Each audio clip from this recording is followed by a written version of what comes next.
Business ओनरसाठी जी personal branding आहे ना, त्याच्याबद्दल एक कन्फ्युजन फार बिझनेस ओनरच्या मनात येत असतं किंवा एक कॉम्प्लेक्स येतो.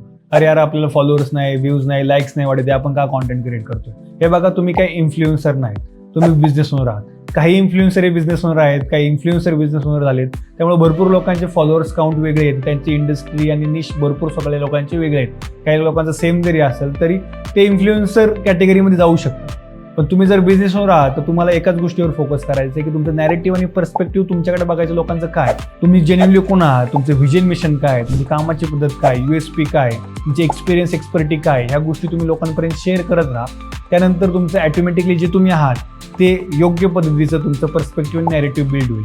पण हे सगळं आधी स्ट्रॅटेजिक प्लॅनिंग करून मग कॉन्टेंट प्लॅन करा.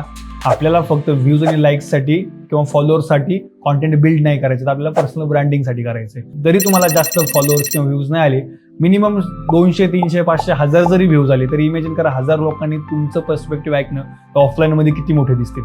त्याच्यामुळं कधीच डिमोटिवेट होऊन कॉन्टेंट बनवणं किंवा पर्सनल ब्रँडिंगवरचं काम थांबवू नका. ही प्रोसेस लॉंग टर्मची आहे आणि कन्सिस्टंट करण्याची आहे.